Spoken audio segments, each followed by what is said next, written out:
My fiancée used our wedding fund for herself. I said, I understand. Then I booked a romantic dinner, got down on one knee in front of everyone, and said, I can't marry someone who spent our future. The restaurant footage went viral, and 2 years later, she came back asking if I ever regretted it. I'm Alex. We'd been together 3 years when saving became our ritual. No takeout, extra shifts, and a single account we both agreed to guard. Jamie and I moved into a small Brooklyn apartment 2 months after we met. We filled it with thrifted furniture and a habit of arguing over spreadsheets in the way other couples argued over paint colors. Those spreadsheets were our plans and our promises. We named the account plainly, Wedding Fund, Do Not Touch, and we treated it like something sacred. Each payday, a number moved across the screen, and we felt closer, a shared goal that made the small sacrifices feel worth it. We laughed about stuffing coins in jars and made jokes about how boring adulthood could be when the reward was a day we both wanted to remember. 2 nights before the dinner, while I did the usual accounts check, the ledger on my laptop flashed a line of charges that didn't belong. A boutique I had never heard of. A last-minute plane ticket. A PayPal transfer to a name I didn't recognize. The fund showed $500 left. We had $3,500 the week before. My hands went cold, and my head went quiet in a way I had not expected. When I showed Jamie, she sat on the couch, phone face down, and her hair tucked behind one ear. She looked at the screen and then at me, and when she spoke, it was short and uneven. I meant to tell you, she said. Those 3 words carried more than an explanation. There was a pause, and then she told a story about needing money, about someone who needed help, and about choices made under pressure. The details felt wrong to me. Her fingers reached for mine, and I moved away. I didn't want to make a scene at home or hurl accusations that would close doors. I wanted the truth, and I wanted it in a place that made both of us decide what came next in front of other people we couldn't undo. So I booked La Tavola for Friday at 8, the place where we had once celebrated a small victory together and where the candles and soft violin made even bad nights feel cinematic. On the night, she wore a red dress that caught the candlelight. For a few minutes, the room seemed like the one we had imagined. Warm, full of people close enough to hear a whispered joke, not close enough to know the chords beneath our calm. When the mains were set in front of us, I stood. I put the ring box in front of the server to hold for a second, more as an anchor than anything else. My palms were steady in a way that surprised me. I looked at Jamie and felt the years we had stacked together. Small leases, late-night plans, the way we learned each other's routines like addresses. Then, in a voice that cut through the ambient clink of dishes, I said, Jamie, I can't marry someone who used our wedding fund. I got down on one knee because the position removes pretense. It forces clarity. The candlelight picked up the metal in the ring, and for a moment, the violin slid into silence as heads turned toward us. It felt sudden and final. Strangers' faces framed our private ledger, and in that narrowed attention, I realized this moment would change what we called us, not with shouting, but with a choice made where everyone could witness it. No undoing. She laughed first. A short, sharp sound that bounced off the candlelight and then vanished. The kind of laugh that said she didn't believe what she was hearing. When the silence settled back in, she looked at me like I'd lost my mind. Her voice came out low but steady. Alex, what are you doing? I didn't raise mine. You used our money, I said. I understand why you did it, but I can't build a life on secrets.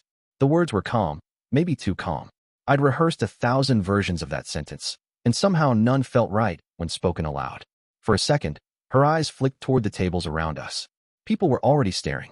A man at the next table froze mid-bite. The violinist stopped playing, the bow hovering in midair. Someone whispered something I couldn't make out. Jamie pushed her chair back, her hand shaking as she reached for her phone. The sound of the legs scraping against the tile echoed louder than I expected. Then she turned and walked out of the restaurant, heels clicking against the floor until the door shut behind her. A woman at the next table mouthed, "Oh my God." A man near the bar raised his phone and started recording. The waiter holding our entrees didn't move. I stayed kneeling for a moment longer than necessary. The room had gone too still. I stood, nodded to the waiter to pack the food, and quietly paid the bill before leaving. Outside, the air felt thick. I didn't chase her. There was nothing left to say that the crowd hadn't already understood. The next morning, I found out what the footage did. My inbox was flooded with messages. Someone had posted the video online with the caption, "Proposal turned into a public breakup." Within hours, it had spread across multiple platforms. I woke up to notifications, missed calls, and texts from coworkers I hadn't talked to in weeks. "Dude, is this you? Wild night, man. Respect for standing your ground." Jamie called, too. I didn't answer. When she texted later, It came in a long stream of paragraphs, apologies mixed with explanations, half-truths mixed with excuses. She said she'd panicked, said she had meant to replace the money, said she'd only wanted to help her sister. I read it once, and then I deleted it. At 7 a.m., my mom called. Her voice was soft, the way it used to be when I was a kid in trouble. "Are you okay?" she asked. I didn't know how to answer, so I told her I was fine. That was the lie I chose to keep. 2 weeks later, I came home from work to find a small box on my doorstep. No name, no note at first glance, just my address written in familiar looping handwriting. Inside was the ring, a folded letter, and a printed receipt for a $3,000 wire transfer. The first line of the note read, "You were right, Alex." She explained that she'd sold the handbag, canceled part of the trip, and sent back what was left. But even reading her words, I knew it wasn't remorse, it was damage control. The video had blown up. The restaurant proposal gone wrong had crossed 500,000 views. People had opinions. Some said I was cold. Others said she deserved it. My name was buried in the captions. Hers wasn't. A month passed. The video had cooled off, but not completely. Now and then, it would resurface on another platform, cropped differently, captioned with something new. He exposed her in front of everyone. This is what financial betrayal looks like. The calmest breakup in history. The comment sections were wild. People guessing our names, debating whether it was staged, turning our private implosion into content. And yet, for me, it had stopped being about embarrassment. It was about closure. I'd moved out of our shared apartment within the week after it happened. I left her things neatly boxed near the door with a note that simply said, "Take care." I started sleeping better, eating better, and even getting back into morning runs. But now and then, I'd get that flash of her face. The look when she realized what I was doing at the restaurant. Not anger, not heartbreak, just disbelief. Like she truly didn't understand that actions had consequences. Then one evening, while I was on my way home, I saw her again, purely by chance. She was outside a cafe downtown, sitting alone, her phone in her hand, face half hidden behind dark glasses. Her expression wasn't angry this time. It was tired. And when our eyes met for half a second, she froze.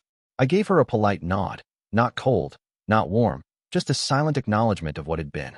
Then I walked away. Later that night, my friend Noah texted me a link. "Bro, you're trending again." It was her. Jamie had posted a video titled, "I lost everything because of a lie I told." In it, she admitted to using the wedding fund. She talked about how she'd been under pressure, how she thought I wouldn't find out, how she regretted everything. But then she said something that made me stop scrolling. I didn't lose him because I spent the money. I lost him because he stayed calm when I expected him to explode. That silence told me I was replaceable. The comments were full of sympathy, some calling her brave, others calling her manipulative. I didn't respond. I didn't need to. The following week, I got an email from a journalist asking for an interview about the viral restaurant proposal. I declined. I wasn't interested in fame or revenge anymore. What I wanted was peace. I donated the engagement ring to a charity auction for animal rescue, something Jamie always said she wanted to support but never got around to. Watching it sell online felt like closing a book. A year later, life felt like it had finally leveled out. The noise from the viral video had faded into digital dust, buried under new scandals, new heartbreaks, new trends. My name had long stopped showing up in the tags. I'd switched jobs, moved to a smaller apartment by the coast, and started freelancing as a financial consultant. Ironically, the whole ordeal had made me more disciplined with money and with trust. One evening, I was invited to speak at a business ethics seminar for young professionals. The topic? Transparency in personal and financial relationships. When I stepped up to the podium, I caught sight of the audience, maybe 50 faces, quiet, waiting. I told them my story, stripped of names, dramatics, or viral fame. Just the facts. About a wedding fund, a betrayal, a public ending, and how, in the aftermath, I learned that forgiveness isn't about letting someone back in. It's about letting yourself move forward. When I finished, people clapped softly. No cameras, no flash, just understanding. It felt like the first time I'd told the story without bitterness. After the session, a woman approached me. She looked a little nervous, holding a notebook close to her chest. "You're Alex, right?" she asked quietly. "From the video?" I hesitated, then nodded. She smiled, not the kind of smile that came with gossip, but with empathy. "I just wanted to say, that video helped me leave someone who kept lying about money. So thank you." That night, I walked home under streetlights and thought about how strange life is. How something painful can ripple outward and end up helping strangers you'll never meet again. A few weeks later, I got an email. The subject line read, "A peace offering." It was from Jamie. My heart didn't race when I opened it, just curiosity. The message was short. Hey Alex, I know it's been a long time.